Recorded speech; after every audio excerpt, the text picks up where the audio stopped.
일본을 방문 중인 윤석열 대통령이 어제 기시다 후미오 일본 총리와 85분 동안 정상회담을 갖고 김대중 오부치 공동선언을 계승하겠다는 입장과 중단됐던 셔틀 외교 복원을 합의했습니다. 이번 방일 성과 자세하게 짚어보고요. 대선 과정에서 허위 사실을 유포한 혐의로 재판에 넘겨진 이재명 민주당 대표의 두 번째 재판 오늘 진행됐습니다. 이 부분을 더불어서 여러 가지 정치권 이슈들 얘기 나눠보도록 하겠습니다. 이상휘 세명대 교수, 김수영 전 양천구청장 나오셨습니다. 어서 오시죠. 네, 안녕하십니까. 네, 우선 어제 한일 정상의 만남 얘기부터 해보겠습니다. 공동 기자회견을 열어서 여러 가지 좀 얘기들을 해놨었는데 일단 성과와 함께 총평을 좀 들어보도록 할까요? 일단 한일 정상회담 이번에 그 윤석열 대통령이 일본을 방문하는 것은 한마디로 이야기하자 그러면은 긴 기후를 끝내겠다는 메시지, 그런 노력의 일환으로 봐야 되겠습니다. 뭐 이런 것들은 국익적 관점에서 해석이 돼야 되는 것이고, 지금 일반적으로 일고 있는 뭐 야당의 어떤 비판적 공세라든가 이런 부분들은 좀 지엽적이고 너무 축소지향적인 형태로, 정치지향적 형태로 이 성과를 바라보고 있는 것이 아닌가 이렇게 생각이 됩니다. 일단 뭐 외교라는 부분들이 양국 간의 경제 부분 그리고 안보 부분 이런 부분들이 모두 포함이 되어 있겠죠.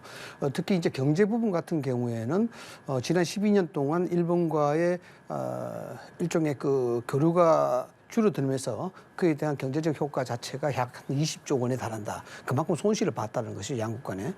이런 것들은 뭐 연구기관마다 달리 피해액이라든가 손실 규모에 대한 측정 규모가 좀 다를 수는 있겠으나 그만큼 방대한 규모의 양국 간의 손실이 있었다라는 그런 점입니다. 그런 점에 있어서 경제적 이득과 함께 안보적 이득까지도 고려한 그런 사실상 권해에 찬 어떤 윤석열 대통령의 입장으로서는 이 정치적으로 상당히 불리해질 수 있는 그런 상황임에도 불구하고 전격적으로 방문했다. 그런 점에서 주춧돌을 놓았고 양국 간의 빗장을 새롭게 여는 그런 계기를 만들었다는 것으로 이제 설명이 되겠죠. 네, 한마디로 새로운 시작의 계기 좀 평가를 해주셨는데요. 어떤 의견이신지 들어볼까요?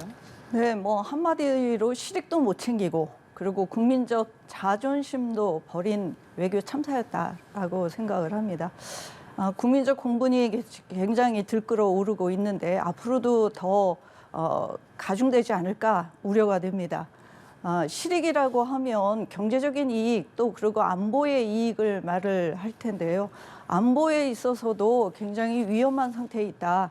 한미일 협력에 그걸 공고히 하고 강화된 반면에 북쪽에서는 가만히 있겠습니까? 어저께도 또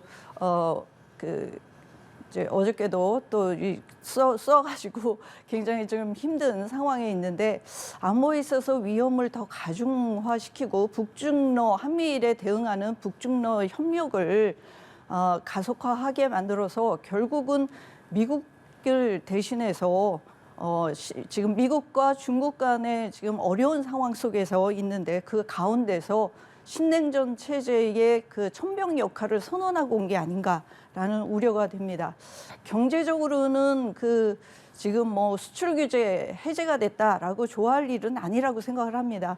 수출 규제 해제를 통해서 우리 스스로가 소부장 산업에 대해서 새롭게 그 자립을 할 수 있는 계기가 마련이 됐고 한쪽으로 치우쳐져 있는 그 부분에 대해서도 우리 국내적으로 좀 새롭게 돌파할 수 있는 자립 능력을 갖춰가고 있는 시기에 이 수출 규제 해제가 별로 실익이 없는 그런 그 외교 참사였다라는 생각이 듭니다. 네. 제가 좀 덧붙여서 말씀을 드리자면 그렇습니다. 지금 야당의 공세를 보면은 정말 매국적 행위, 또 나라를 어쩌면 팔아먹었다 이런 형태의 극단적 표현으로 이렇게 공격하는데 물론 정치적 공세는 뭐 그럴 수 있다고 봅니다. 더군다나 이재명 대표의 사법 리스크가 있는 상황에서 이에 대한 물타기라든가 정치적 전략적 방법이라든가 이런 식으로 해석이 될 수가 있는데 이렇게 보시면 될 것 같아요. 이번 한일 정상간회담 윤석열 대통령의 적극적인 방일 이 부분은 옳고 그름 친일이다, 친일이 아니다, 매국이다 이런 논란은 옳고 그름의 영역으로 보기보다는 판단의 영역으로 봐야 되는 겁니다. 계속해서 양국 간의 냉전 관계를 계속해서 이어져 가야 될 것이냐, 그러면 이어져 간다는 우리한테 어떤 실익일 것이냐, 이 부분은 누가 매듭을 지어야 되는데 이걸 윤석열 대통령이 하겠다고 나선 겁니다. 이것으로 좀 긍정적인 평가가 돼야 되는 것이고요. 윤석열 대통령도 그런 얘기를 했었죠. 언젠가 해야 될 일이고 누군가가 해야 될 일이 같으면 내가 하겠다라고 이야기하는 것입니다. 자, 역설적으로 우리가 생각을 해봤을 때 윤석열 대통령은 대한민국의 지도자 대통령입니다. 이 한일 관계의 문제는 많은 언론에서 지적했다시피 역대 대통령의 묻은 것 같은 비판의 소지가 본전도 못 찾는 그런 얘기입니다. 그래서 이 부분이 잘못 이게 접근하게 되면 국내 비판은 물론이고 대통령 지지도까지 하락할 수 있는 그런 부분들이 충분히 짐작이 됩니다. 그럼에도 불구하고 윤석열 대통령은 방위를 결정했고 여기에 대해서 빗장을 열은 것이거든요. 이것은 크게 세 가지로 봐야 됩니다. 뭐냐 그러면 첫째는 국제 정세에 대한 냉혹함입니다. 국제 정세의 냉혹함을 뭐 어떻게 해결해야 되느냐 그러면은 지금 대륙을 중심으로 미국과 중국과 러시아는 중국과 러시아와 북한은 전체주의적 대륙적 사고에 의해서 여기에 대해서 공고한 어떤 국제 정세의 그 단결체를 갖고 있어요. 그런데 상반되게 지금 우리는 한국과 미국과 일본 이런 식으로 동북아 정세에 대한 부분들을 대응을 해야 되는 그런 상황에 있습니다. 그런 상황에 있는데 더군다나 여기에 반도체 전쟁이 끼어들고 있죠. 반도체 전쟁 미국은 장비 산업이고 중국은 이 반도체 시장의 1위를 하기 위해서 굉장히 노력을 지금 하고 있는 상황 아닙니까? 이런 상황에서 이 반도체 전쟁에 대한 부분들을 한 블록에 쓰지 않으면 우리가 굉장히 위험해질 수 있는 상황이 됩니다. 그렇기 때문에 한미일 공조 체제에 우리가 가야 될 수밖에 없는 그런 상황이 되는 거예요.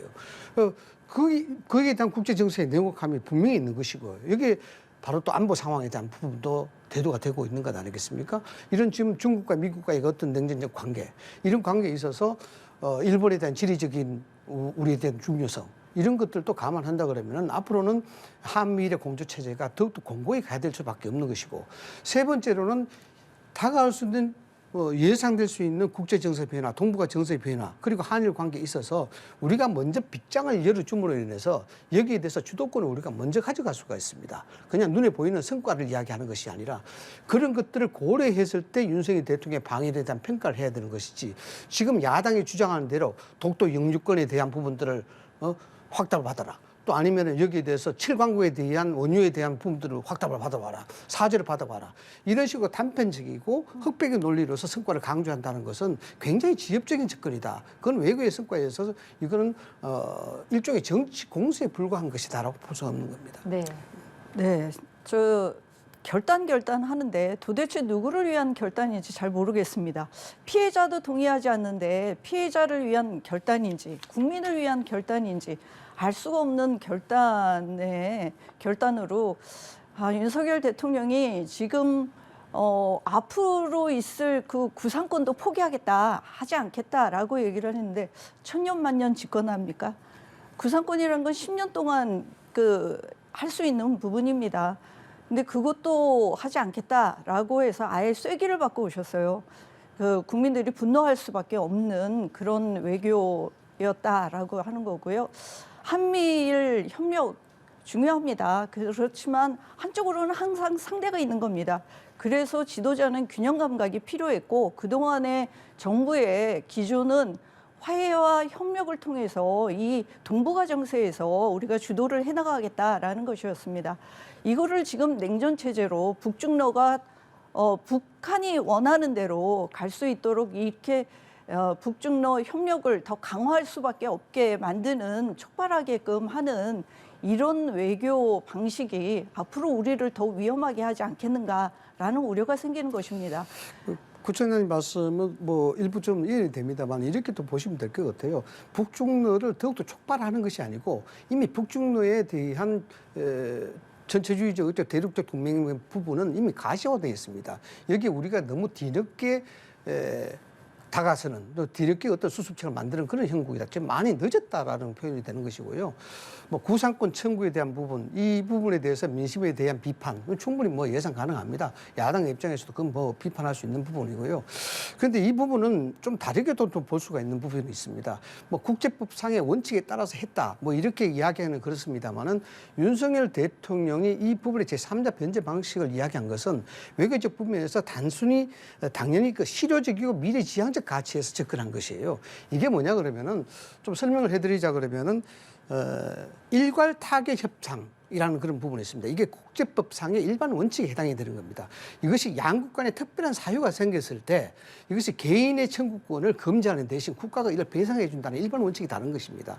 물론 피해를 당한 개인이 나는 죽어도 상대국한테 배상을 받아야 되겠다. 뭐 이런 것들은 충분히 이해됩니다만은 이것을 피해자에 대한 설득을 하지 못하고 국가가 끌려다닌다. 국가가 여기에 대해서 특별한 어떤 사유에 대해서 해결하지 못한다. 이러면은 여기에 대해서 외교적인 하책이라고 볼 수가 있는 것입니다. 그래서 이 부분은 단편적으로 볼 것이 아니라 이것은 진짜 빗장을 열는 부분이고 단순하게 지금 현재 나타나는 성과가 없다 하더라도 여러 가지 지금 긍정적이고 호혜적인 어떤 시그널이 굉장히 나올 수 있지 않습니까? 이것은 이번 한일 정상 간의 회담은 점적적 외교 실리 효과를 거둬가는 그런 어떤 쳇발이라 이렇게 보시면 될 것 같아요.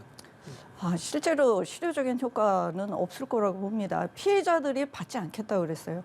사법부에서 판단한 것을 행정부에서 엄연히 상권 분립이 있는 대한민국 체제에서 사법부의 판단을 이거를 모순된 판단이다. 사법부의 판단을 그러기 위해서 행정부에서 이 내용을 윤석열 대통령이 이후에도 구상권도 충고하지 않고 또 그리고 피해자도 지금 설득하지 못하고 있습니다. 이미 피해자들은 이 부분에 대해서 받지 않겠다고 했습니다. 이걸 국가가 설득하지 지금 못하고 있습니다. 앞으로도 설득하기가 쉽지 않다고 보여집니다. 그렇기 때문에 국민들은 반발하고 있는 것이고요. 그 부분에 대해서 어떤 것도 설득하지 못하고 이것이 국제적인 어떤 이익이 올 거라고 말씀을 하시는데 실제로 이게 국제적인 어떤 이익을 가져올 수 있겠습니까? 경제적으로도 그렇고 이미 뭐 그 소부장 산업에 대해서 우리 스스로 자립하고 하면서 수출 규제에 대해서도 그렇게 큰 피해가 없는 걸로 보여지는데 뭐 반도체 산업을 더 활성화시킨다라는 미명하에 정말 외교적으로 굴종 외교를 한 정말 그 앞으로 안 좋은 선례를 남기는 그런 외교적인 방식이었다라는 생각이 듭니다. 네, 이번 한일 정상회담 그 성과와 우려의 목소리 여야의 평가가 조금씩 엇갈리는 상황인데요.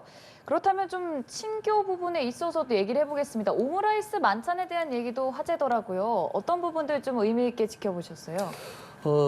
소인수 회담을 거쳐서 그다음 확대 회담으로 갔지 않습니까? 네. 이게 실무 방문입니다. 실무 방문이라 그러면은 어떤 외교적 형식보다는 외교적인 내용이 더 충실하겠다는 그런 방문 형식이거든요.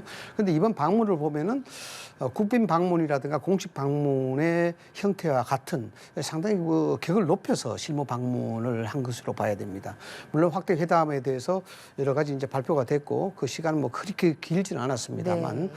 그다음에 중요한 것은 이제 2차, 3차 단독 회담을 통해서 그러니까 오므라이스 집의 회동이라든가 그다음 맥주 회동이라든가 이런 데서 나타나는 어떤 그런 메시지를 봐야 되겠죠. 정상 간이 오므라이스 집에서 회동을 하고 여기서 이제 술을 곁들이 환담을 했다. 뭐 이런 것들은 그 자체에서 메시지가 상당히 많이 읽어집니다. 정상회담이라든가 국빈 방문의 정상회담처럼 만찬의 형식이 기울이지는 않았으나 확대회담이 끝나고 공동 기자회견이 끝나고 난 다음에 식당으로 옮겨서 만찬을 했다라는 네. 것은 국빈 만찬에 버금가는 형태로 성격을 이해해야 되는 것이거든요. 거기서 두 분이 양복 차림이 아니고 넥타이를 풀어제끼고 여기서 허심탄회하게 이야기했다는 것은 그 성과에 대한 의미 자체가 지금부터 우리는 허심탄회하게 의기투합할 수 있다는 것을 국제적으로 메시지를 보내는 것입니다. 그런 측면에서 상당히 의미가 있는 그런 어떤 회동이었고 그런 만찬이었다 이렇게 이제 설명을 드릴 수가 있는 겁니다. 네, 양국 정상 부부의 만남 그 상징적인 의미를 좀 짚어주셨는데요. 저는 비싼 밥값을 치르고 왔다라는 생각이 듭니다. 사실 국빈 방문도 아니고 공식 방문도 아니고 이거는 진짜 실무 회담입니다. 그리고 실제적으로 실익도 없고 일본이야 굉장히 그 정말 승리를 외칠 수 있는 일본 입장에서는 굉장히 이익이 있었던 그리고 그동안의 묵은 숙제를 다 해결해 줬습니다. 그렇기 때문에 이런 화기애애한 분위기가 국민들한테 일본 국민들한테는 정말 좋게 보일 수밖에 없겠죠. 그리고 기시다 총리에 대한 어떤 낮은 지지율을 이런 기회를 통해서 또 보여주고 싶어하는 그런 부분도 있겠지만 우리 대한민국으로 봐서는 정말 참담하고 이런 그 오므라이스를 먹든 뭐를 먹든 음식 종류가 중요한 건 아니지 않습니까?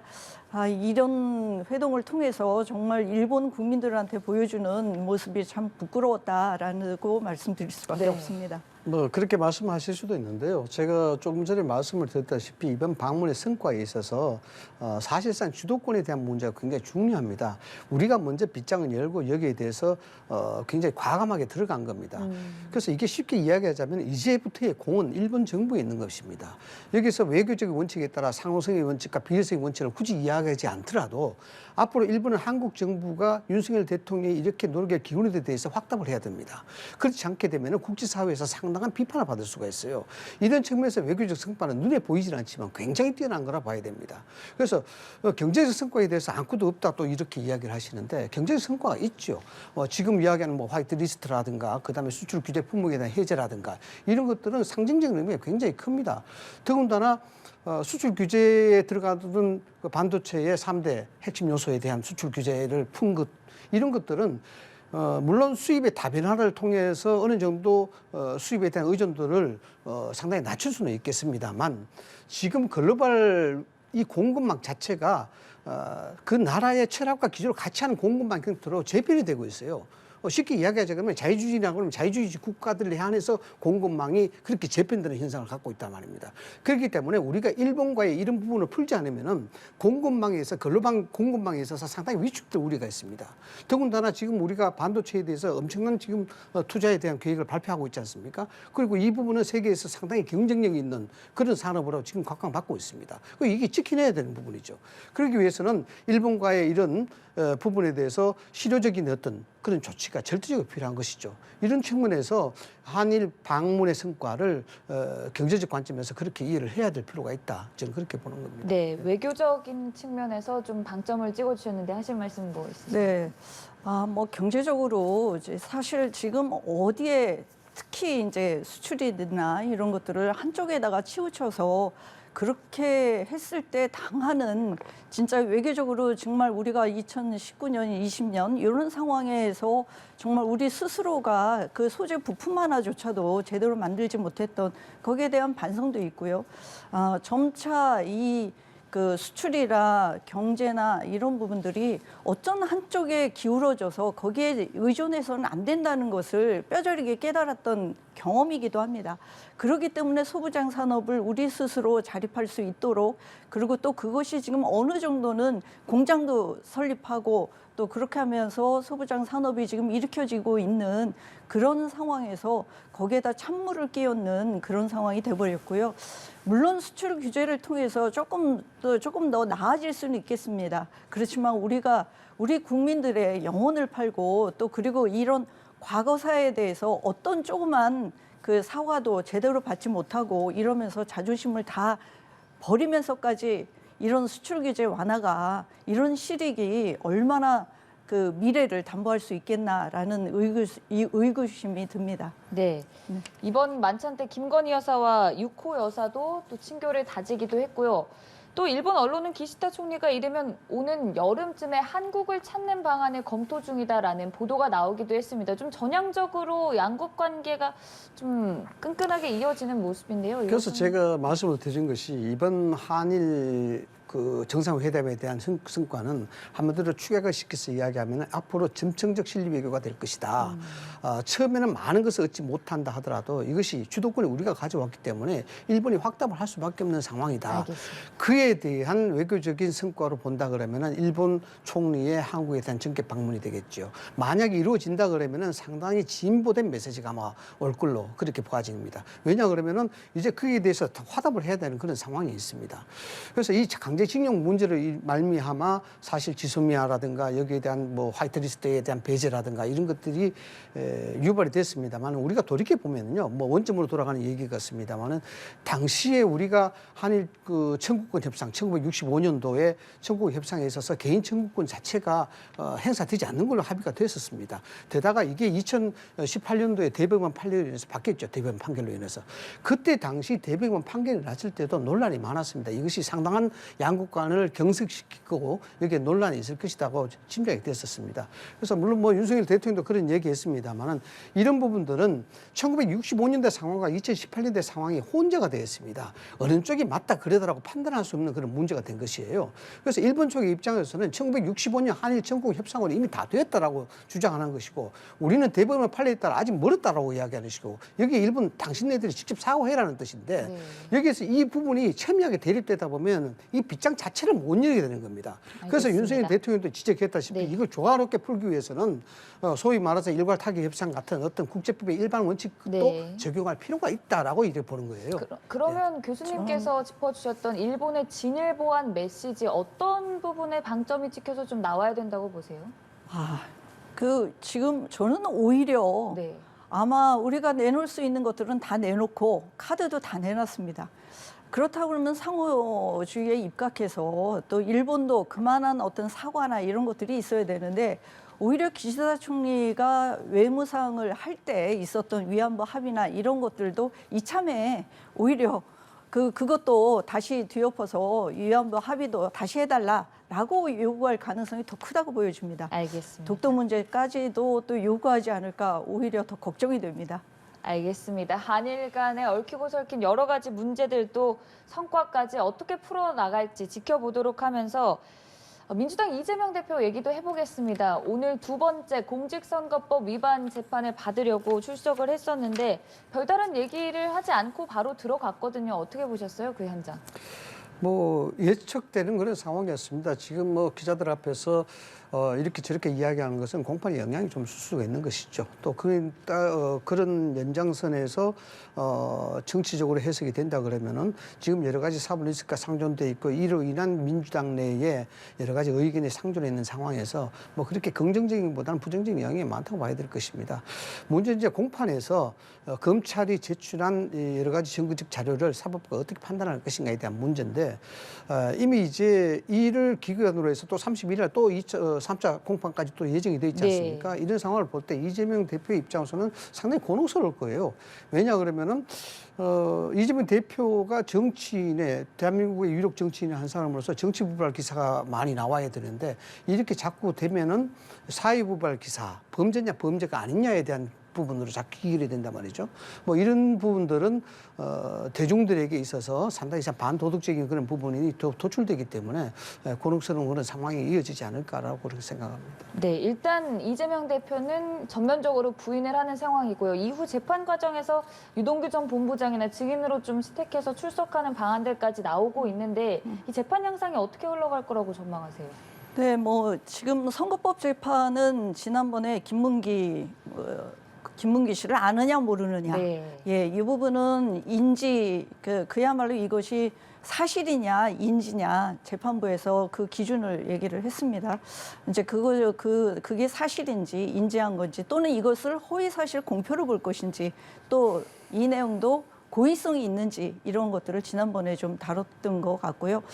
오늘은 아마도 국토부의 요청에 의해서 한 이것을 사실 방송 토론에서 협박을 받았다라고 했는데 이게 협박이냐라고 하는 것입니다. 협박이라고 이재명 대표는 그렇게 느꼈다는 거고요. 여러 차례에 걸쳐서 공문을 보냈기 때문에 이 백현동 부지에 대해서 용도 변경에 관해서 그 부분에 대한 것을 오늘 공방을 하지 않을까 싶습니다. 근데 이 부분도 마찬가지로 이것은 사실이라기보다도 공문을 여러 차례 보냈으면 공무원들은 또 그리고 공무원들을 대표하고 있는 시장 입장에서는 이것을 국토부에서 또 협박을 한 거다 이렇게 느낄 수도 있는 것이거든요. 그래서 그걸 어떻게 느꼈는가?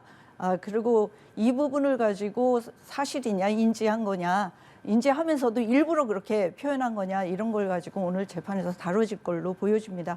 어찌됐든 선거법 재판이 앞으로도 2주에 한 번씩 계속 이루어질 것이기 때문에 매번 나와서 거기에 대해서 일일이 해명하는 것은 별로 좋아 보이지도 않고 또 이재명 대표도 불필요한 일이라고 생각했던 것 같습니다. 네. 지금 쟁점이 되고 있는 게 김문기 처장에 대한 부분 아니겠습니까? 이재명 대표 쪽에서는 안다와 모른다의 차이를 이야기하는 것이고 그 변호인들 이야기 들어보면은 시간과 공간이 특정되는 구체적 사실이 아니라 주관적인 것이다. 그다음에 이것은 뭐 안다 모른다는 것은 주관적이고 자기 자신의 인지 상태에 대한 표현에 불과하다. 상당히 말이 어려운데 애매하다는 것 아니겠습니까? 안다와 모른다. 근데 사실상 뭐 이런 부분들은 이렇게 좀 보시면 될 것 같아요. 물론 사법부의 판단에 따르겠지만 사람과 사람이 안다는 것은 통상적이고 일반적인 차원에서 이야기를 해야 되는 겁니다. 저 사람을 어떤 차원에서 어떻게 알고 있냐에 대한 부분인데 우리가 상대방하고 알고 지낼 때 그 사람에 대한 가치나 철학이나 사상이나 정서적인 부분이나 이성에 대한 정도나 이런 걸 다 알고 있지는 못하지 않습니까? 악수를 하고 저 사람에 대한 개연성 정도, 그 사람이 어디 출신이고 뭘 하고 있고 이 정도로 친분의 관계라고 볼 수 있는 겁니다. 이 공소장에 나타나는 검찰에서 이야기하는 여러 가지 동영상, 사진에 대한 영향, 이 아는 사람에 대한 것은 그런 일반적이고 통상적인 수준의 아는 사람에 대한 얘기일 것입니다. 그런데 지금 이재명 대표 측이 이야기하는 것은 인지의 상태가 주관적인 것이다라고 해서 이야기하는 것은요. 그건 한마디로요. 궤변입니다. 궤변이기 때문에 법에 대해서 저는 법의 전문가는 아닙니다만 판검사들이 판단할 때 판사들이 법원에서 판단할 때는 법이 이야기하는 것은 특별한 경우가 아니고 일반적인 원칙에서 판단하는 겁니다. 그래서 법은 상식이라고 이야기하는 겁니다. 그래서 안다와 모른다의 차이도 그 점에서 아마 판단하지 않겠느냐 저는 그렇게 보는 겁니다. 네, 이 쟁점이 되는 부분을 두고도 좀 의견이 엇갈리는 것 같은데요. 예, 뭐 안다 모른다 이것을 여기서 다룰 일은 아니라고 생각합니다.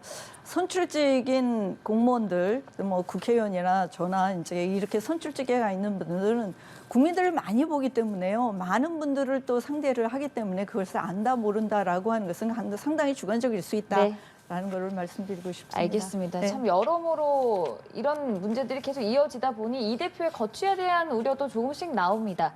어제 이재명 대표가 의총에서 내년 총선에서 패하면 당이 어려워지는 것은 물론이고 내 정치도 끝난다 이런 발언을 했더라고요. 어떤 의미로 해석해 봐야 될까요? 네, 뭐 일각에서 지금 이재명 대표에 대한 사퇴를 자꾸 거론이 되는 거기 때문에 당대표가 사퇴되면 당이 어떻게 되겠습니까? 총선은 또 어떻게 치르겠습니까? 이제 그런 부분을 당대표로서의 책임감을 얘기를 했다고 보여지고요. 당대표이기 때문에 당을 건사하고 또 앞으로 총선을 치르기 위한 준비와 그걸 승리로 이끌 책무에 대해서 그 설득을 하고 또 그리고 강력하게 또 말씀을 하신 거라고 보여집니다. 네. 짧게 한 말씀 하시자면요. 최근 보니까 이렇게 민주당이 굉장히 혼란스러운 것 같아요. 저는 뭐 개인적으로 봐서는 빨리 이 사법 리스크가 해결이 돼야 됩니다. 해결이 되는데 반대로 이야기하자면 국민의 입장에서는 이것이 계속 이어지는 게 또 좋을 수도 있겠죠. 전략적으로. 보니까 이제 민주당 내에서 조홍천 의원이라든가 이상민 의원이 좀 반대 소리를 하는 것 같아요. 보니까 뭐 조홍천 의원 같은 경우는 타이타닉호에 비교를 했더라고요. 지금 물이 새고 있는데 연말까지 질 수 있는 퇴진을 하게 되면 연말까지 가면 배가 가라앉는다라고 이야기하는 겁니다. 뭐 반면 또 이상민 의원은 그렇게 이야기하죠. 퇴진에 있어서 질 수 있는 퇴진이 어디냐? 전격적인 퇴진을 하라라는 겁니다.